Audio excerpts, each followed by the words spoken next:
오늘 본문 12절 말씀을 다시 한번 보면 사랑하는 자들아 너희를 연단하려고 오는 불시험을 이상한 일 당하는 것 같이 이상히 여기지 말라 이렇게 말씀하고 있어요. 너희를 연단하려고 오는 불시험을 이상한 일 당하는 것 같이 이상하게 여기지 말라. 이 NIV 영어 성경을 보면 Dear friend, do not be surprised at the painful trial you are suffering. 이렇게 나와 있어요. 그래서 이상한 일 당하는 것 같이 라고 할 때 do not be surprised 이렇게 표현을 하고 있고요.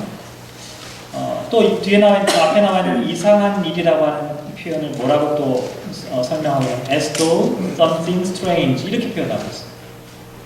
우리말에는 그냥 다 이상하다 이렇게 되어져 있는데 영어 성경은 하나는 do not be surprised 라고 하는 단어로 되어 있고 다른 이상하다라고 하는 것은 something strange라고 하는 단어를 쓰고 있어요. 왜 그런가 해서 한번 찾아봤더니 이 헬라어 본문 자체가 서로 다른 단어로 되어 있었는데요. something strange라고 하는 이상한 일이라고 하는 이 단어를 좀 더 한번 찾아보니까 거기에는 어떤 의미가 담겨 있었냐면 foreigner 혹은 guest 이런 단어가 그 의미 가운데 담겨져 있었어요. 그래서 어떤 식이냐면 어떤 사람이 낯선 도시를 방문하게 되었어요. 그래서 가보니까 내가 지금껏 살아왔던 것과 너무 다른 환경을 만나게 되는 거예요. 그래서 황당한 거예요. 아마 이 이야기가 가장 실감나는 사람이 우리 교회 가운데 있죠. 지난주에, 지지난주 이제 오셨죠. 예, 서성철 전사님 부부가 이상하다. 이 동네 이상하다. 이렇게 아마 뭐 사모님은 이제 미국에서 한 10년 사셨으니까 외국 경험이 있으시니까 전혀 그렇지 않겠지만 서 전사님 보니까 완전히 초짜예요. 비행기도 처음 타보셨어요. 그래서 외국이라는 데를 처음 나와봤으니까 얼마나 이상한지. 뭐 내가 내 돈 주고 셀폰을 개통하려고 하는데 안 해줘요. 드라이브 라이센스가 정식으로 안 나왔다고 2주 지난 다음에나 이렇게 할 수 있다. 이렇게 얘기해요. 운전면허증도 뭐 지금 종이 한 장으로만 그것도 한 2주 기다리면 보내줄 거다. 이렇게 나와 있고 의료보험 신청하는데 한 3개월 정도 걸리잖아요. 뭐 빨리빨리 되는 게 없어요. 한국식으로 생각하면 막 후다닥 다 될 텐데 아무것도 안 돼요. 제 경험으로 이럴 때 어떤 생각이 많이 드냐면 무력감을 느껴요. 내가 그래서 한국에서는 잘 나가던 사람인데 여기 오니까 갑자기 멍해집니다. 근데 뭐 방법이 없더라고요. 시간이 지나야지. 시간이 지나면서 여기에 있는 문화와 상황에 적응하는 수밖에 없는데 어쨌든 이상한 일을 당한다라고 하는 표현이 바로 그런 의미예요. Something strange. 내가 외국인이 되어서 거기를 가보는 거예요. 그 다음에 또 이상하게 여기지 말라. Do not be surprised 라고 하는 이 단어는 말 그대로 충격을 받는 거예요. 제가 이 12절을 다시 한번 제 나름대로 번역을 해보니까 이렇게 번역할 수 있을 것 같아요. 사랑하는 여러분, 여러분을 시험하려고 불같은 시련이 다가올 때 마치 외국인들처럼 깜짝 놀라거나 이상한 일로 여기지 말고 당연하게 생각하십시오. 12절이 그런 의미로 번역을 해볼 수가 있을 것 같아요. 근데 여러분 어떻게 생각하세요? 이 말이 당연하게 들리세요? 당연하게 생각하라고 지금 얘기하는데 저는 당연하게 안 들리더라고요. 불같은 시험을 당하게 될 때 외국인처럼 깜짝 놀라거나 이상한 일처럼 생각하지 말고 그건 당연하다 이렇게 받아들이라고 얘기하는데 저는 그 얘기가 잘 이해가 안 가요. 그래서 오늘은 이상한 것을 이상하게 여기지 말라고 하시는 이 사도 베드로의 이야기가 도대체 참 이상하다. 그래서 오늘 이상한 얘기를 좀 하려고 합니다. 오늘 설교는 참 이상해요. 베드로 전서 말씀을 좀 보면요. 크게 두 부분 딱 나눠서 생각해 볼 수가 있는데 오늘 보면 4장 12절이잖아요. 4장 11절까지가 한 단락으로 볼 수가 있고 4장 12절부터 끝에까지를 또 다른 한 단락으로 나눠볼 수가 있는데 앞부분에는 어떤 내용이 나와 있냐면 이런 내용이 나와 있어요. 요약하면 여러분들 이방인들이 득실거리는 그 틈바구니에서 살아가는데 정신을 바짝 차리고 근신하면서 깨어서 기도하십시오. 열심히 그리스도인답게 사랑하며 살아가십시오라고 하는 이야기가 4장 11절까지 나와 있는 이야기예요. 근데 4장 12절부터 나와 있는 이야기는 어떤 내용이냐면 실제적인 박해가 다가오고 있는 상황을 염두에 두는 그런 말씀으로 되어 있습니다. 특별히 4장 12절에 처음에 등장하는 단어가 뭐냐면 불시험이에요. 아주 무시무시하죠. 불시험. 근데 여기 나와 있는 시험은요, 제가 한번 설명드린 적이 있지만 시험에는 두 가지 종류가 있다고 말씀드렸잖아요. 하나는 유혹적 시험이 있고 또 하나는 훈련의 시험이 있다 이렇게 말씀드렸어요. 하나는 템테이션이에요. 유혹하는 거예요. 유혹적 시험이 있을 경우는 어떻게 하라고 말씀드렸습니까? 그 자리를 빨리 피해야 돼요. 왜냐하면 유혹에 맞서서 이길 수 있는 사람이 없기 때문에 그래요. 그런데 우리를 훈련하는 시험인 경우는 어떻게 하라고 말씀드렸냐면 견뎌야 돼요. 시험이란 단어는 똑같지만 대처하는 방법은 전혀 달라요. 하나는 빨리 그 자리를 피해야 되고 하나는 그 자리를 피하면 안 되는 거예요. 그 자리를 견뎌내야 돼요. 오늘 본문에 나와 있는 이야기는 바로 그런 의미에서 보면 견뎌내야 하는 시험이에요. 불같이 고통스러운 테스트가 트라이얼이 우리 앞에 기다리고 있다. 아마도 이 말씀은 당시 그리스도인들이 로마에서 불타오르는 횃불로 화형을 당했던, 그래서 불시험이라는 단어가 아마 그런 어떤 단어와 연관성이 있는 것으로 생각해 볼 수도 있어요. 그런데 이 말씀을 곰곰이 한번 생각해 보면 베드로 전서의 전체적인 맥락을 생각해 보면요, 잘 이해가 안 가요. 한번 생각해 보세요. 정신 차리고 깨어서 기도하면 그 다음에 어떻게 돼요? 아무리 불같은 시험이 와도 우리가 승리합니다. 이게 우리가 알고 있는 신앙의 논리잖아요. 그런데 사도 베드로는 거꾸로 얘기하는 거예요. 정신 차리고 여러분 깨어 있어야 합니다. 그런데 그 다음에 여러분 불같은 시험이 오는데 그걸 이상하게 생각하지 마십시오. 이렇게 말하고 있어요. 성경에 보면 이런 이상한 얘기들 되게 많아요. 성경은 이상한 책이에요. 제가 지난주 토요일 날 새벽 기도 시간에 요한계시록 11장 말씀을 묵상해 봤는데요. 요한계시록 11장 말씀 그 안에는요, 충격적인 말씀이 담겨져 있는데 거기에 이런 말씀이 나와 있어요. 11장 7절인데요. 그들이 그 증언을 마칠 때 무적행으로부터 올라오는 짐승이 그들과 더불어 전쟁을 일으켜 그들을 이기고 그들을 죽인다. 이런 말씀이 나와요. 이게 어떤 내용이냐면 간단하게 소개해드리면 하나님의 두 증인이 있어요. 요한계시록 11장에 보면 하나님의 말씀에 신실하게 살아가는 두 증인인데 이 두 증인이 증언을 다 마치고 났을 때쯤에 무슨 일이냐면 저 무적행은 뭐 어딘지 정확히 모르지만 아주 깊은 바닷속 같은 어떤 심연을 얘기해요. 거기서 뭐가 나오냐면 짐승으로 대표되는 어떤 사탄의 권세가 막 올라오기 시작하는 거예요. 근데 둘이 막 붙었어요. 이 두 증인과 이 짐승이. 누가 이길까요? 누가 이겨야 될까요? 두 증인이 이겨야 되잖아요. 하나님 말씀을 신실하게 믿는 두 증인이 무적행으로부터 올라오는 이 짐승을 당연히 무찔러서 이길 것이라고 생각되는데 뭐라고 나와있냐면 짐승이 이기고 오히려 두 증인을 죽인다라고 하는 말씀이 기록되어져 있어요. 이게 너무나 충격적인 말씀이에요. 베드로전서와 요한계시록은요, 사실은 역사적인 배경이 조금 달라요. 베드로전서는 보통 네로 황제 시대를 배경으로 하고 있다 이렇게 얘기하고, 요한계시록은 도미티안 황제 시대를 배경으로 하고 있다 이렇게 얘기해요. 네로 황제와 도미티안 황제 시대는 한 30년 정도 차이가 좀 있어요. 60년대, 90년대 보통 이렇게 보는데, 그런데 사도 베드로와 사도 요한은 사실 똑같은 이야기를 지금 하고 있는 거예요.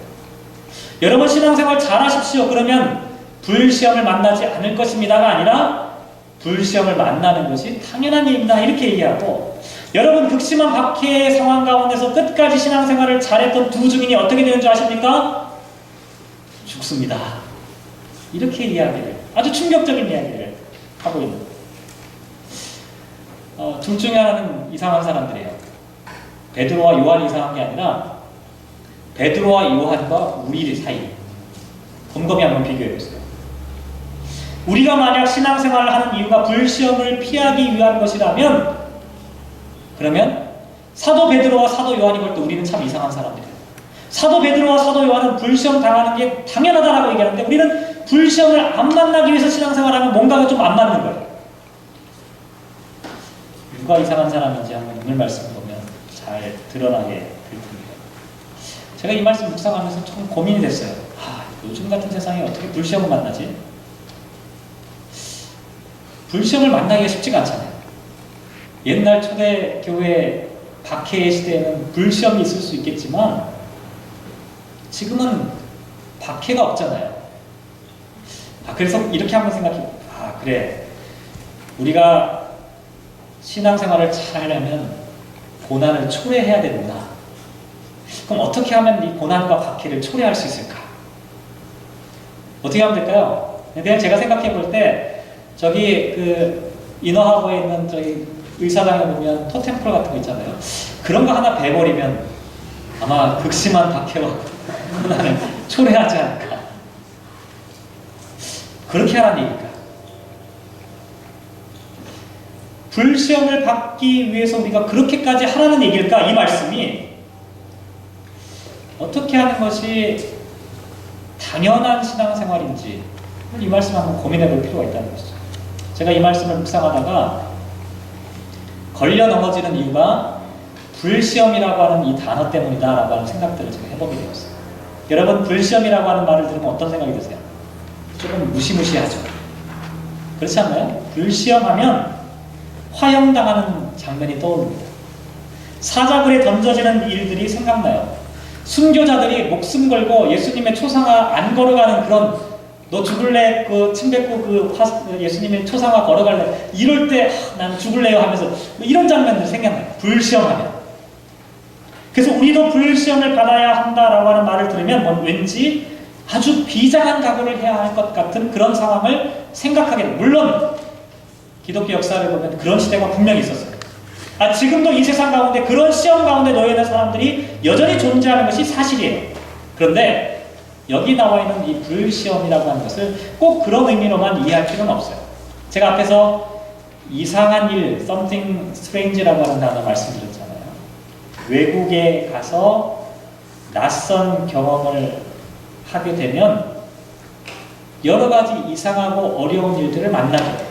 그걸 사도 베드로는 불같은 시험이라고 하는 단어로 지금 표현을 하고 있는 거예요. 지난 한 주간 동안 제가 이제 서전사님과 함께 우리 빅토리아 지역에 안내도 하고 여러 가지 얘기도 하는데, 한 주간 내내 그냥 감기에 걸려가지고 막 고생을 해요. 제가 보니까 한국에서 초짜 이 신선한 이 피를 그냥 이게 빅토리아에 있는 감기 바이러스들이 집단적으로 막 달려들어가지고 엄청 괴롭히는 것 같은데 아주 되게 괴로워하더라고요. 그러면서 그런 일, 평생에 이런 감기는 처음 만나봤는데 새로운 환경에 새로운 여건을 만나게 되면 지금까지 내가 살아오던 삶의 방식과 너무나 다르기 때문에 충격을 받게 되는 거예요. 고통을 당하게 되는 거예요. 이걸 지금 사도 베드로는 불시험이라고 하는 단어로 설명하고 있다는 거예요. 근데 왜 그리스도인들이 이와 같은 불시험을 당연히 생각해야 되냐? 그리스도인들은 어떤 사람들이냐면 지금까지 살았던 삶의 방식과 그 세상에서 벗어나서 새로운 나라로 이주하는 사람들이기 때문이랍니다. 그리스도인들은 지금껏 과거에 살던 삶의 방식에서 벗어나 이제 새로운 나라로 옮겨가는 사람들이에요. 새로운 삶을 만나게 되는 거예요. 그러니 불시험 같은 큰 환난과 큰 고통스러운 일들이 우리 앞에 놓여 있는 것이 어쩌면 당연한 일이 아니겠느냐라고 이야기를 하고 있다는 것이죠. 그러면 우리가 사는 이 세상과 우리가 가게 될 하나님 나라의 백성으로서의 삶이 얼마나 다르길래 이와 같은 일이 당연한 일이다 이렇게 얘기하는 것일까? 오늘 본문 짧지만 몇 가지 한번 생각해 볼 필요가 있습니다. 13절 말씀에 보면 이렇게 나와 있습니다. 같이 한번 읽어볼까요? 13절 읽겠습니다. 시작. 오히려 너희가 그리스도의 고난에 참여하는 것으로 즐거워하라. 이는 그의 영광을 나타내실 때에 너희로 즐거워하고 기뻐하게 하려 합니다. 우리가 하나님 나라의 백성으로 살아가면서 가장 먼저 경험하게 되는 것은 그리스도의 고난에 참여하는 것을 가장 큰 기쁨과 즐거움으로 삼게 되는 것이다. 이렇게 얘기합니다. 이거 참 이상하죠? 고난받는 것을 즐거워하게 된다. 이 말씀은 어떻게 생각해 보면 좋을까요? 여러분 고난받는 거 즐거워하시나요? 세상에 그런 사람 없잖아요. 그리스도의 고난에 참여하는 것을 즐거워한다. 어떤 사람은 이렇게 생각해요. 그래, 내가 그리스도의 고난에 참여하기 위해서는 실제적인 고통을 당해야 된다. 가끔 해외 토픽을 보면요, 고난 주간에 자기 손에다 못을 박는 사람들이 있어요. 주로 필리핀에 있는 사람들이 많이 그런 겁니다. 그리고 머리에다 가시 연료관을 써가지고 피가 철철 흘리면서 어떻게 돼요? 십자가를 진짜 메고 길을 걸어가요. 예수님의 고난에 참여하기 위해서. 예수님의 고난에 참여하는 것이 이런 방식이라면 어떻게 됩니까? 다음부터 제가 못을 하나씩 나눠드릴 테니까 교회 올 때 못을 이래야 돼요. 많은 사람들이 예수님의 고난에 참여하는 것을 이런 식으로 생각해요. 지난주에 말씀드린 이 스토아 철학자들도 비슷해요. 금욕을 통해 그리스도의 고난에 참여해야 된다라고 하는 생각도 역시 같은 맥락이에요. 이게 율법주의, 금욕주의, 이게 더 심하면 어떻게 되는 줄 아세요? 마조키즘이라고 하는 형태로 발전하게 돼요. 뭔가 고통을 받아야만 이 성도착자들이 갖고 있는 그와 같은 모습이라는 거예요. 우리의 신앙은 우리가 그리스도의 고난에 참여한다는 것은 이런 차원이 아니잖아요. 근데 이렇게 생각하는 사람들이 있다는 거예요. 이러니까 정반대 입장 또 있어요. 그리스도의 고난에 우리가 직접 참여하는 건 안 되니까 그리스도의 고난은 그리스도만 참여하시고 그 다음에 뭐예요? 우리는 즐거움에 참여한다. 유감스럽게도 이 땅에는 수많은 교회들이 그런 식으로 해석합니다. 그리스도의 고난은 그리스도만이 담당하시는 거예요. 성도들은 어디에만 참여해요? 기쁨과 즐거움에만 참여한다. 기복주의 신앙이 바로 이런 거예요.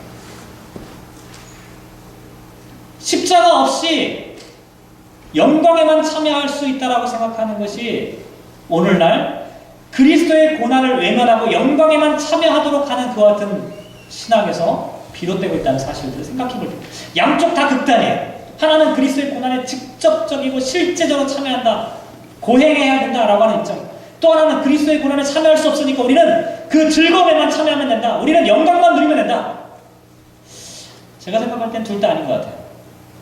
그러면 그리스도의 고난에 참여하는 것으로 즐거워하는 것은 과연 어떤 것일까? 제가 곰곰이 생각해보면서 이런 생각해봤어요. 그리스도의 고난에 참여하는 것이 실제적인 고통을 느끼는 것이 아니라면 이런 식으로 한번 볼 수 있을 것 같아요. 그리스도와 함께 세상을 바라보는 것이 아닙니다. 그리스도의 십자가의 자리에서 세상을 바라보는 것이 그리스도의 고난에 함께 참여하는 모습이 아닐까 이런 생각들을 해보게 되었어요. 그리스도의 고난의 십자가가 어디에 세워져 있었습니까? 십자가를 바라보는 사람들의 모습은 과연 어떠했습니까? 예수님의 십자가가 골고다 언덕에 처음 세워졌을 때 사람들은 두 종류로 나눠졌죠. 한 종류의 사람들은 십자가를 바라보며 비웃고 조롱하는 사람들이었어요. 그런데 다른 한쪽 사람들은 어떤 사람들이었냐면 십자가를 바라보며 눈물 흘리고 슬퍼하는 사람들, 그 사이에 예수님의 십자가가 세워졌어요. 근데 예수님께서는 십자가 위에서 자신을 조롱하고 비웃는 사람들을 위해서 뭐라고 기도하셨냐면 저들을 용서해달라고 하는 기도를 하셨어요. 십자가 위에서 예수님은 세상을 용서와 자비로 바라보시는 거예요. 반면에 예수님의 죽음을 슬퍼하고 안타까워하는 사람들이 있었어요. 그 사람들을 위해서도 예수님이 기도하셨는데 요한복음 17장에 보면 예수님의 대제사장적 중보기도가 나오는데 거기에 보면 이런 기도가 나와요. 13절에 지금 내가 아버지께로 가오니 내가 세상에서 이 말을 하옵는 것은 그들로 내 기쁨을 그들 안에 충만히 가지게 하려 합니다. 지금 비록 슬퍼하고 있는 이 사람들을 향해 내가 비록 아버지께로 가지만 이 사람들에게 정말 참다운 기쁨이 넘쳤으면 좋겠다라고 하는 기도를 하고 있다. 예수님은 십자가 위에서 세상을 바라보시는, 예수님을 고통스럽게 하고 힘들게 했던 사람들을 위해서도 조차도 그들을 위해 기도하셨고, 연약하고 부족한 사람들을 위해서도 역시 기도하는, 용서와 자비와 화해와 이 모든 것들이 십자가 위에서부터 비롯되어지는 세상을 바라보는 모습이었다는 거예요. 우리가 그리스도의 고난에 참여한다는 것은 그리스도의 십자가를 통해서 세상을 바라보는 것과 같은 의미를 갖고 있다는 거예요. 우리가 비록 실제적으로 그 그리스도의 고통을 경험적으로 느낄 수는 없지만 그리스도의 시선으로, 십자가의 시선으로 세상을 바라보는 것, 그럴 때 우리는 예수님께서 세상을 향해 가졌던 그 마음들을 우리도 가질 수가 있게 돼요. 그것이 우리로 하여금 참된 기쁨과 소망과 즐거움을 가져다 주는 그와 같은 모습이 된다는 것을 말씀해 주고 있다는 거예요. 14절에 나와 있는 말씀도 비슷한 내용이에요. 14절에 보면 이런 말씀이 되어 있어요. 앞부분에 너희가 그리스도의 이름으로 치욕을 당하면 복 있는 자로다. 앞에 13절에서 그리스도의 고난에 참여하는 것으로 즐거워하라 이렇게 말씀하셨잖아요. 근데 그리스도의 이름으로 치욕을 당하면, 그리스도의 이름으로 치욕을 받는다는 말은 뭐냐면 그리스도의 이름 안에서 치욕을 받는다는 거예요. 생각해보니까 오늘날 그리스도인들이 얼마나 욕을 많이 먹습니까? 그렇죠? 치욕이란 말이 욕먹는 얘기거든요. 아, 요즘 참 복받은 사람들이에요. 그렇게 생각하니까. 요즘 세상에서요, 기독교 2000년 역사 가운데 중세시대 빼놓고 지금처럼 기독교가 욕먹는 세상은 없었어요. 아, 그러면 지금 이 시대를 살아가는 그리스도인들은 참으로 복받은 사람들이구나. 그렇게 생각할까봐 사도 베드로가요, 통찰력이 대단해요. 혹시라도 그렇게 생각하는 사람들이 있을까봐 15절 이하에 너희 중에 누구든지 살인이나 도둑질이나 악행이나 남의 일을 간섭하는 자로 고난을 받지 말라 이렇게 말씀하고 있어요. 무슨 얘기냐면 그리스도의 이름으로 인하여서 고난받는 것과 자기가 잘못해서 고난받는 것은 전혀 다르다는 얘기예요. 그래서 욕먹는 것은 전혀 다른 거예요. 지금 한국에 있는 또 세상에 있는 그리스도인들이 욕을 먹는 이유는 그리스도의 이름으로 받는 모욕이 아니라 우리들이 잘못해서 받는 모욕이에요. 사도 베드로는 그런 모욕을 받으면 안 된다 이렇게 말씀하고 있어요. 근데 어쨌든 그리스도의 이름으로 우리가 모욕을 당한다 라고 하는 의미를 한번 생각해 보면 이 말을 이렇게 또 풀어볼 수가 있어요. 우리가 그리스도의 이름 안에 나의 이름을 둔다 이렇게 설명해 볼 수가 있어요. 그리스도의 이름 안에 나의 이름을 둔다. 제가 미국에 처음 갔을 때요, 목사님이 저에게 교회 주소록을 하나 딱 주셨어요. 제가 주소록을 보고 사실 깜짝 놀랐어요. 야, 미국에 이민 온 사람들은 전부 다 사랑의 도피를 한 사람들인가 봐. 왜 그런가 했더니, 왜 그러냐면 다 동성동본이에요. 아주 특이한 성들이 다 부부가 같은 성으로 되어 있습니다. 남씨가 남씨고 양씨가 양씨고 심지어 뭐 추씨 제가 이거 누구한테 물어보기도 좀 그렇고 그렇잖아요. 이 사적인 이분들이 결혼하기 위해서 여기까지 와서 한국에서 동성동본이 안 되니까 이 사람들은 그렇게 그래서 어쨌든 결혼하기 위해서 그 멀리 이민을 왔구나 속으로 그렇게 생각을 처음 했었어요. 뭐 여기 캐나다는 잘 그러지 않는데 미국에 이민한 사람들은 미국식 습관을 따라서 결혼하면 남편 성을 다 따르더라고요. 교회 주소록에 다 같은 성으로 돼 있는 거예요. 그래서 결혼한 아내가 남편의 성을 함께 나눠 쓰게 돼요. 오늘 본문에서 나와 있는 말씀은 저는 그런 의미가 아닐까 그런 생각이 해봤어요. 그리스도의 이름 안에 내 이름을 두는 자, 그리스도의 이름 안에 내 이름을 둘 수만 있다면 어떠한 모욕도 나는 행복하게 생각하겠노라고 하는 사람들이 바로 이상한 나라에 사는, 앨리스가 아니라 이상한 나라에 살아가는 그리스도인의 모습이라고 합니다. 너무나 철저하게 그리스도의 이름을 위해서, 그리스도의 이름을 높이기 위해서 받는 어떠한 것도 나는 받아들이겠다라고 생각하는 그런 사람들. 이런 사람들의 삶의 모습을 지금 이야기하고 있었다는 것이죠. 근데 이제 오늘 제가 본격적으로 말씀드릴 내용은 14절 끝부분에 나와 있는 말씀입니다. 거기 이렇게 말씀하고 있습니다. 영광의 영, 곧 하나님의 영이 너희 위에 계신다 라고 하는 말씀을 하고 있습니다. 그리스도인들이 살게 될 새로운 나라는 참 이상한 나라인데, 그 나라는 하나님의 영이 우리 위에 계시는 나라라고 하는 거예요. 이 나라가 어떤 나라일까요? 오늘 제가 설교 제목을 이상히 여기지 말라라고 하는 제목을 선택한 가장 중요한 이유가 바로 여기에 있습니다. 하나님의 영이 너희 위에 있는 그 시대를 살아가는 사람들이 그리스도인들인데, 이게 참 이상한 일이라는 거예요, 사실은. 그런데 이상히 여기지 말라는 거예요. 교회력으로 보면요, 요 주간이 참 중요한 주간입니다. 제가 요 주간마다 늘 그런 말씀을 드리는데, 오늘이 무슨 주간입니까? 교회력으로 보면 부활절 7째 주일이에요. 부활절 7째 주일이 끝나고 다음 주일이 되면 어떤 주일이에요? 성령 강림 주일이에요. 근데 교회력을 자세히 살펴보면 지난주 목요일 날도 중요한 날이 하나 있어요. 목요일 날도 우리가 모여서 예배를 드렸어야 되는데, 목요일 날이 무슨 날인지 아세요? 예수님의 승천일이에요. 한번 생각해 보세요. 지난 목요일 날 예수님께서 승천하셨어요. 성령께서는 언제 오세요? 다음 주에 오시잖아요. 그러니까 이 중간은 좀 어떤 상황이에요? 이 한 열흘 동안은요, 진짜 위험한 상황이에요. 그렇지 않나요? 예수님께서 부활 승천에 나가시고 아직 성령님께서 강림하지 않으셨기 때문에 제자들의 입장에서 보면요, 이 기간을 어떻게 보낼까 걱정하고 염려할 수밖에, 너무나 심각한 그때 상황 한번 살펴보실까요? 예수님께서 승천하실 때 어떤 장면이 벌어졌냐면, 사도행전 1장 8절과 9절 말씀에 보면 이런 말씀이에요. 오직 성령이 너희에게 임하시면 너희가 권능을 받고 예루살렘과 온 유대와 사마리아와 땅끝까지 이르러 내 증인이 되리라 하시니라. 이 말씀을 마치시고 그들이 보는데 올려져 가시니 구름이 그를 가리어 보이지 않게 하더라. 지난 목요일날 이렇게 올라가셨어요. 어떤 분들은 이런 장면을 보면서 와, 예수님의 그 영광스러운 승천 장면 막 박수 쳤을 것이다 이렇게 생각하죠? 천만에요. 제가 상상하기로는요, 제자들은 너무나 당황했을 것 같다라는 생각을 저는 해보게 돼요. 구름 속으로 사라지니까 막 너무나 막 황홀한 장면인 것처럼 보이지만 사실은 참 이상한 일이에요.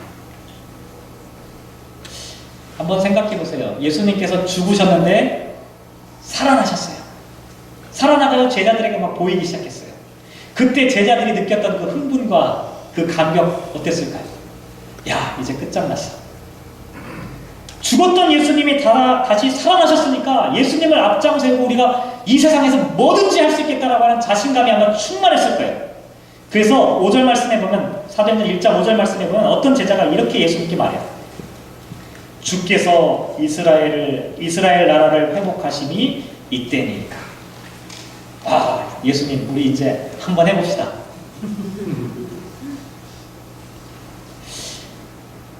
실제로 예수님께서 승천하지 않으셨다면 얼마나 좋았을까요?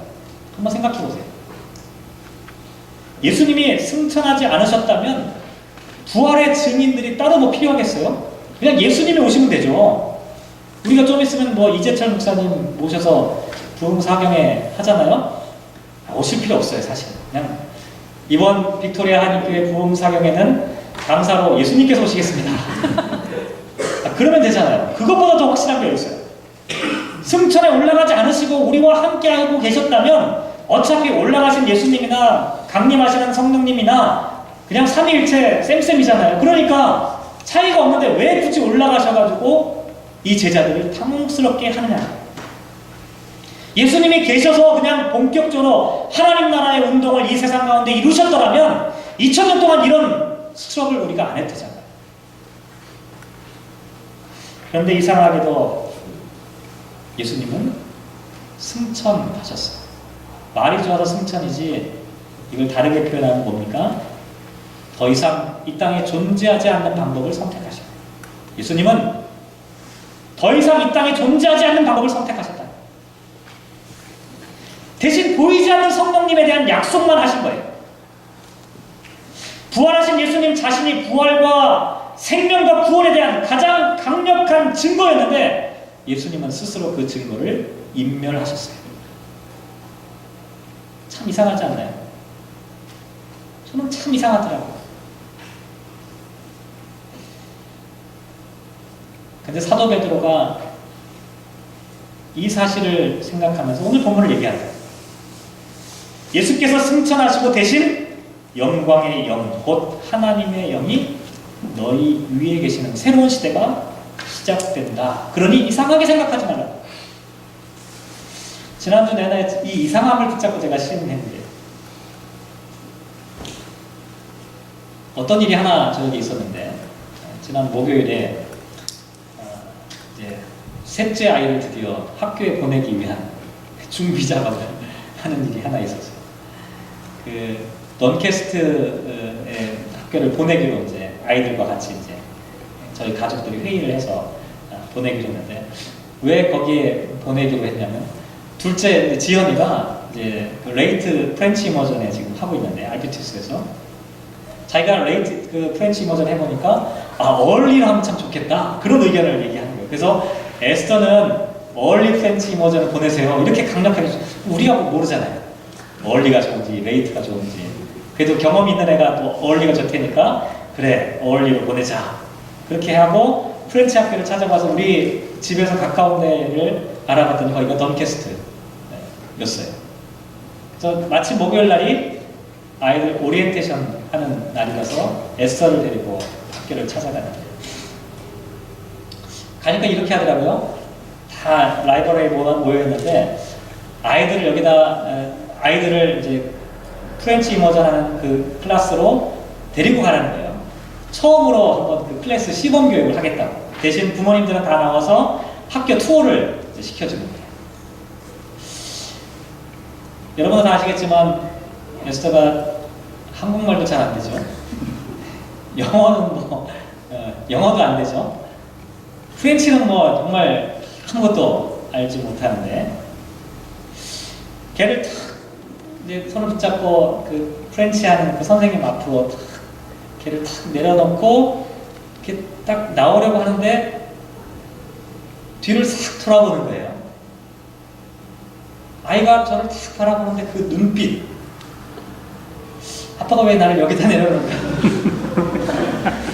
근데 그 눈빛을 보는 순간에 제가 어떤 눈빛이 또 떠올랐냐면 8년 전에 제가 미국에 처음 갔을 때 동주를 학교에다 처음 내려놓고 나올 때 동주가 우리를 쳐다보던 그 눈빛이었어요. 동주가 나중에 엄마 아빠가 간 다음에 책상 위에 엎드려서 엉엉 울었대요. 그 아이가 엄마 아빠가 손을 탁 놓고서 떠나가는 순간에 우리를 쳐다봤을 때 그 눈빛.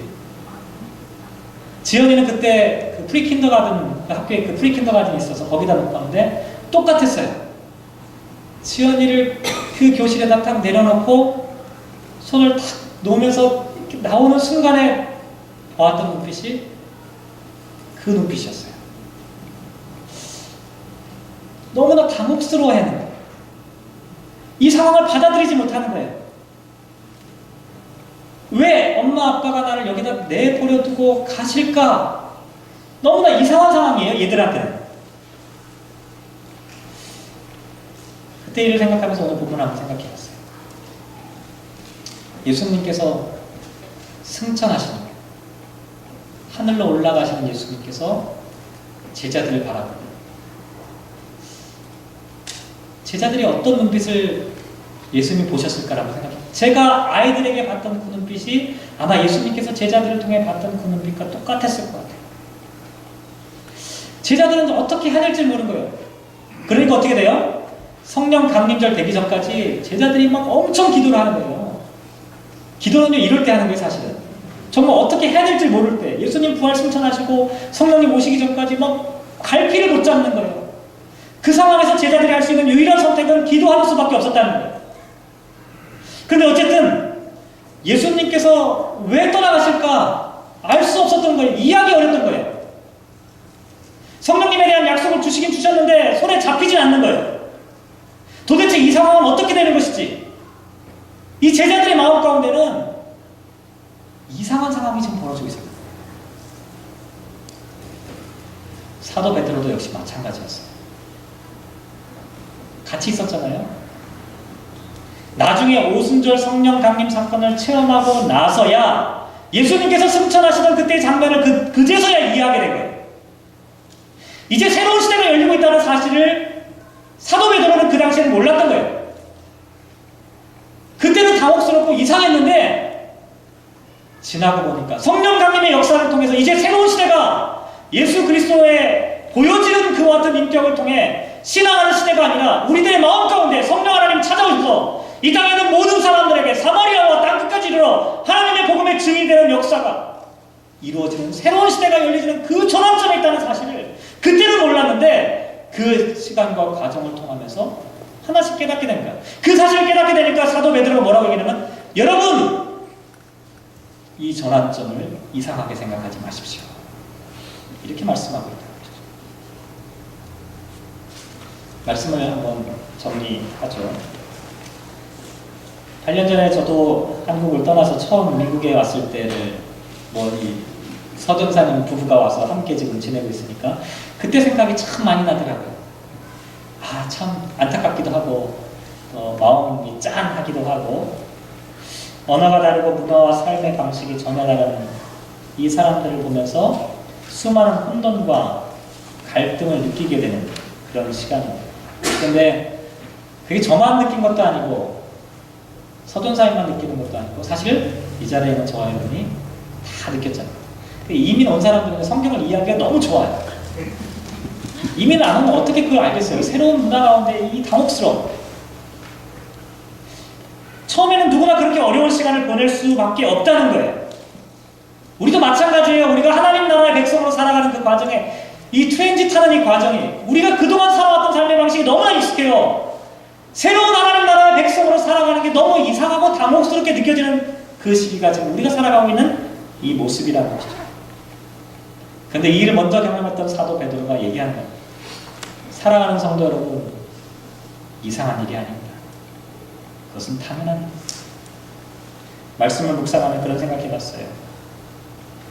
하나님 나라의 삶이 나에게 더 이상 낯설고 이상하게 느껴지지 않았으면 좋겠다. 오히려 이 세상에서 살아가는 이 삶의 방식이 오히려 이상하게 느껴졌으면 좋겠다.